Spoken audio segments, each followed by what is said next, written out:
celoteh khusus kereta haji. Jadi saya di bidang khusus yang apa bedanya sih dengan penyakit hepatitis lain? Apa ini jadi berbeda? Nah, kalau udah ada gejala seperti itu, jangan tunggu, langsung bawa ke dokter.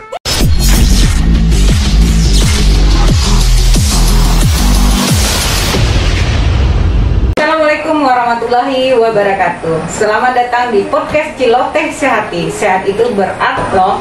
Oke sahabat sehat, kita ketemu lagi di podcast Ciloteh Sehati Puskesmas Kuretaji bersama saya Roza Ismani.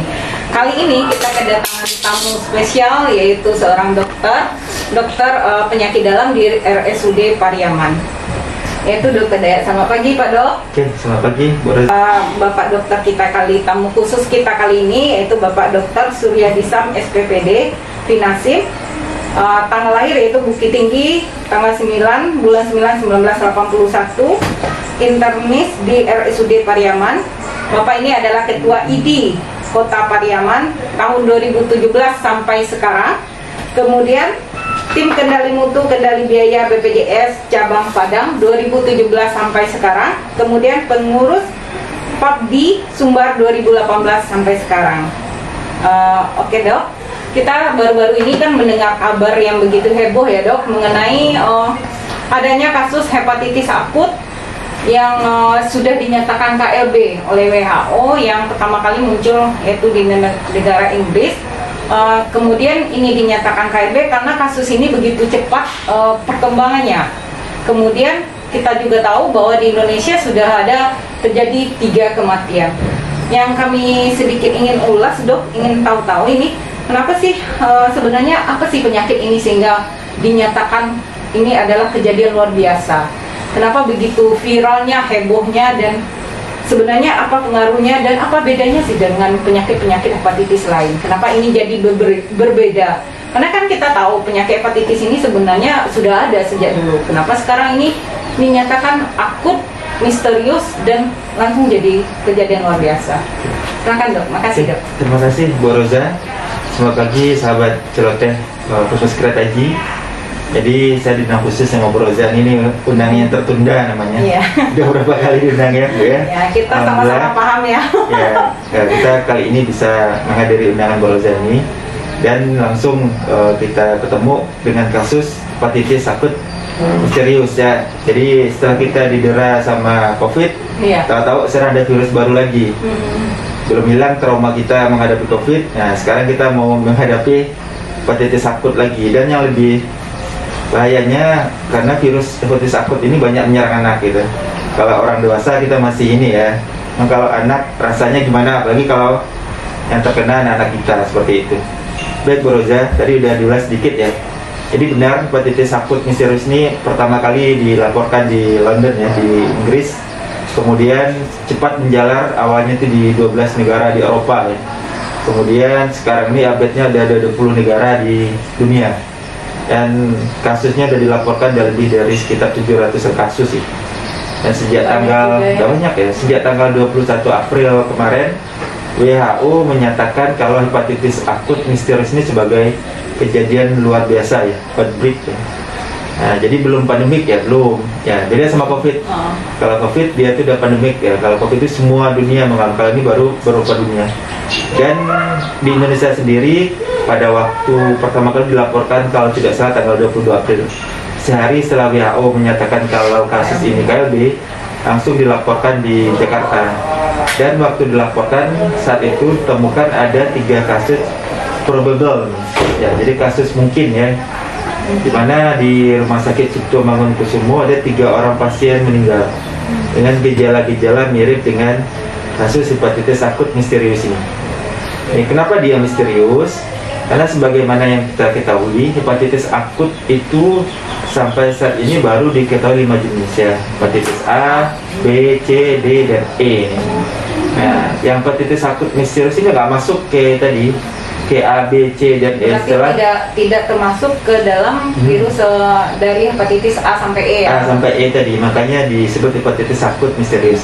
Cuman beberapa waktu yang lalu WHO sudah melaporkan bahwa kemungkinan besar ini penyebabnya adalah hepatitis tipe adenovirus subtype 41. Nah, dia ada varian 41 namanya. Ya. Jadi ini yang kemungkinan biang masalahnya. Kenapa? Nah, itu kali kasus yang ditemukan di Eropa itu 70% ada adenovirus itu gitu. Nah, jadi udah ada mungkin sedikit lagi dia tidak lagi misterius gitu. Nah, cuman dibanding hepatitis akut A, B, C, dan E, virus yang akut misterius ini cukup menakutkan karena dia lebih mematikan. Oh, berarti progresnya lebih cepat dari penyakit hepatitis yang lain. Betul. Kalau hepatitis A itu 100% seolah sembuh. Ya, kalau A itu dia juga sering jadi KLB. Lagi di Indonesia, KLB terakhir itu di daerah Bogor kalau saya nggak salah. Itu anak-anak SD, anak-anak pesantren itu kena hepatitis A akut semua. Cuman 100% sembuh, nggak ada yang sampai meninggal gitu. Kalau B, C itu kemungkinan jadi hepatitis kronis malahan. Oh, nah, jadi berarti ada efeknya untuk kegagalan ginjalnya gitu ya? Kegagalan hati, ya? Tapi jangka panjang. Jangka panjang. Bedanya dengan hepatitis akut misterius ini, kalau kita kena itu dalam hitungan hari, jadi kegagalan hati. Jadi hatinya tidak berfungsi, dan salah satu di Eropa itu dilakukan transplantasi hati, diganti hatinya gitu. Terus mengenai penyebabnya ini dok, itu kan penyebabnya kalau hepatitis misterius akut misterius ini adenovirus ya. Terus ada yang mengait-ngaitkan itu mirip-mirip gejala ISPA ya. Cuman ada kegagalan hati gitu. Ya, jadi kalau gejalanya itu apa? Ya, jadi kalau tipe virus biasanya sama kayak COVID ya. COVID itu kalau dia virus kan yang diinfeksi utamanya saluran nafas. Iya. Cuma tidak menutup kemungkinan juga saluran cerna. Jadi kalau COVID kita tahu pasiennya ada yang masuknya dengan batuk, ada juga dengan mencret, ada yang mual, muntah, seperti itu juga. Kalau adenovirus mirip juga seperti itu. Target utamanya tetap di hati, cuman ada juga target-target sampingan dari virus tersebut. Karena gejala utamanya hepatitis akut misterius ini malah awalnya mual muntah gitu. Mual muntah. Ya, jadi kita harus waspada pada anak-anak yang tiba-tiba dia mengalami mual, kemudian muntah-muntah, nyeri perut, kemudian ada demam ringan. Nah, itu hati-hati. Malah dari IDAI sendiri, Ikatan Dokter Anak Indonesia, kalau udah ada gejala seperti itu, jangan tunggu, langsung bawa ke fasilitas pelayanan kesehatan terdekat. Oh, berarti kita ulas lagi dok. Nanti ada gejala pertama awal itu ada mual muntah, kemudian nyeri perut, demam ringan, kadang-kadang pegel-pegel. Jadi itu harus cepat diwaspadai. Iya, cepat diwaspadai. Apakah ada gejala masuk ke dalam hepatitis ini? Jangan apakah gejala lainnya nggak ada? Jangan tunggu sampai kuning. Nah, itu dia. Iya.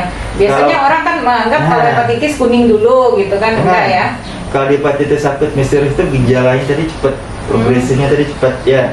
Jadi kalau udah mual muntah, kalau kita tunggu sampai kuning, itu biasanya berturut-turut lagi penurunan kesadaran, kejang, kemudian kalau udah seperti itu memang susah diselamatkan lagi gitu. Itu banyak, makanya angka kejadiannya meninggal. Termasuk di Sumatera Barat ada kasus satu yang meninggal. Sudah ada kasus? Sudah dilaporkan, yang probable yang dari Solo. Umur 1,5 bulan. Jadi di sekarang update-nya di Indonesia itu ada 7 orang yang meninggal, yang probable. Itu tersebar di wilayah Indonesia yang lain, bukan di DKI aja. DKI 5, Sumatera Barat 1, Sulawesi 1 kalau nggak salah. Berarti termasuk cepat ya Sumatera Barat? Iya, itu dirawat di rujukan dari rumah sakit Harimina Padang, dirawat di Jamil, meninggal di Jamil. Terus kenapa lebih cenderung ke anak-anak daripada orang dewasa? Nah itu, kadang-kadang sifat virus ini ada khas-khasnya tertentu gitu, Bu Roza gitu. Kita juga nggak bisa sampai saat ini ya belum bisa kita temukan spesifiknya itu apa gitu. Sama kayak virus polio ya. Nah dia kan sukanya anak ya, kenapa nggak dewasa seperti itu? Ya ada kekasannya juga gitu ya kan. Kekasan virus. Nah, kekasan virus masing-masing gitu. Cuman seiring waktu biasanya tuh terbuka semua gitu. Sama kayak COVID. Waktu kita bertemu COVID ya kita takut semua gitu ya kan. Nah, sampai kematiannya berjuta-juta. Sekarang kan udah terbuka semua sehingga kita juga udah bisa insya Allah melandaikan angka COVID ini. Ya, tadi berarti selain kita mewaspadai ada gejala pada anak seperti mual muntah, nyeri perut, kemudian demam yang ringan yang harus segera ditangani. Berarti Puskesmas harus juga cepat atas respon keluhan pasien seperti ini ya. Langsung kita kalau bisa langsung diduga ke arah ke sana supaya penanganannya lebih cepat. Ya, kemudian apakah ada sebagian nih apa ya isu-isu atau hoax dari masyarakat, mungkin perlu pelurusan dari dokter dikit. Betulkah ada kaitannya dengan pemberian vaksin COVID-19? Oh, kalau untuk berhubungan dengan vaksin sampai saat ini belum ada hubungan sama sekali gitu. Dari beberapa penelitian di Eropa yang saya bilang tadi itu 70% penyebabnya karena adenovirus sekitar 41 ini ya. Malah 20% ditemukan COVID malah penyebabnya. Dan juga gitu. Dia sudah pernah terkena COVID sebelumnya. Bukan, jadi di virusnya tuh lagi hepatitis akut tuh disebabkan oleh COVID. Nah, jadi kemudian ada beririsan lagi sekitar 18% tuh adenovirus ditemukan, COVID-nya juga ditemukan. Nah, pada pasien seperti itu. Jadi sebenarnya itu yang pertama. Yang kedua, rata-rata yang menderita ini biasanya anak balita ya, sampai umur 16 tahun. Anak balita itu banyak, padahal saat ini program vaksin untuk anak balita belum ada. Ya. Nah, jadi memang tidak ada hubungan sama sekali itu sebenarnya. Kita jawab sudah ya, sahabat sehat, bahwa nggak ada hubungannya dengan pemberian vaksin COVID-19 ya dok ya. Betul. Terus mungkin apa yang harus masyarakat warning tentang ini, karena sebagai masyarakat kan baru saja trauma dari pandemi COVID-19 ini. Nyatanya sekarang terdengar lagi masalah KLB, hepatitis akut misterius. Nah, bagaimana sikap masyarakat terhadap hal ini agar lebih tenang tapi tetap waspada? Jadi pertama memang kita tidak boleh panik ya. Jadi karena belum hilang rasa trauma kita terhadap pandemi COVID ini, udah datang lagi virus hepatitis baru ini. Jadi sikap pertama kita tidak boleh panik ya. Jadi yang harus kita lakukan ya, kita harus mencari informasi sebanyak-banyaknya tentang hepatitis akut ini. Dan salah satu podcast ini untuk memberikan informasi kepada masyarakat sebenarnya ya. Jadi sebagai masyarakat, yang pertama ketahuilah sebanyak-banyaknya, update berita sebanyak-banyaknya, jangan termakan hoax gitu. Kemudian jika ada anak kita, tetangga kita, atau keluarga kita yang mengalami mual, muntah, demam ringan, nyeri perut, pegal-pegal, segera bawa ke fasilitas pelayanan terdekat. Jangan ditunggu sampai anaknya itu udah lemas, udah kuning, atau udah kejang-kejang. Udah sampai ke tahap itu, kalau udah sampai ke tahap itu susah untuk, apalagi anak-anak, susah untuk ini menolongnya gitu. Jadi kalau di tahap awal berhasil kita deteksi ini, kemudian kita lakukan perawatan, insya Allah penyakit ini juga bisa kita sembuhkan seperti itu. Terus dok, mungkin kita tidak dengar salah satu lagi, bagaimana cara kita untuk supaya penyakit ini tidak menyebar luas. Kemudian apa sih yang harus kita lakukan agar bisa minimal memproteksi diri atau menghindari agar virus ini tidak sampai kepada kita. Jadi kalau hepatitis akut misterius ini penularannya sedikit berbeda dengan COVID ya.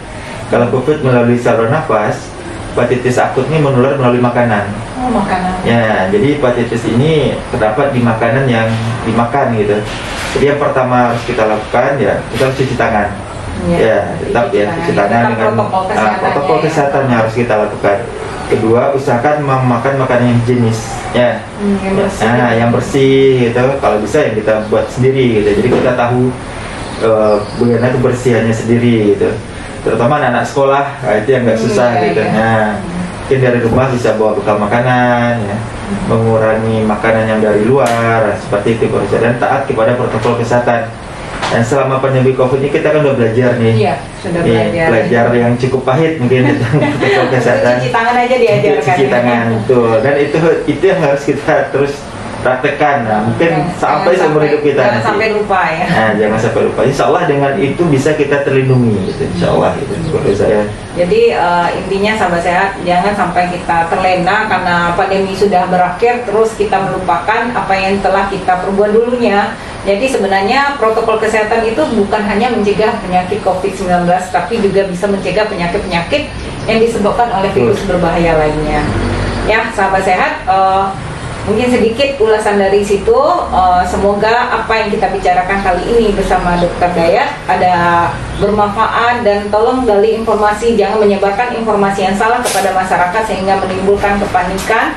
Dan itu menjadi beban pikiran yang seharusnya tidak kita pikirkan. Jadi tetap waspada dan jalani terus protokol kesehatan. Mungkin closing statementnya terakhir apa, Dr. Dayat? Pada sahabat sehat, Celoteh Puskesmas Kuretaji Preman. Saya Dr. Surya Disam, spesialis penyakit dalam, menyampaikan bahwa hepatitis akut misterius ini memang ada, ya, dan saat ini dalam tahap penelitian dan pengembangan.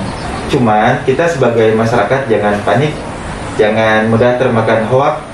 Ya, kita harus tetap waspada, apalagi menemukan tanda-tanda seperti yang telah kita bicarakan tadi. Jika ada anak-anak usia kurang dari 16 tahun, jika mengalami nyeri perut, kemudian mual, muntah, demam ringan, segera bawa ke fasilitas pelayanan terdekat, bisa bidan, bisa dokter praktek, bisa puskesmas, bisa rumah sakit. Nah, insya Allah dengan penanganan yang lebih dini, anak-anak kita bisa selamat dari hepatitis virus akut misterius ini. Tetap jaga kesehatan, tetap jaga protokol kesehatan. Terima kasih. Assalamualaikum warahmatullahi wabarakatuh. Salam sehat. Salam sehat.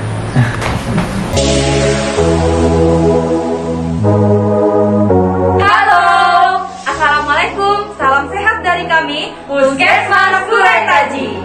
Selamat datang di podcast Celoteh Sehati. Sehat itu berarti loh.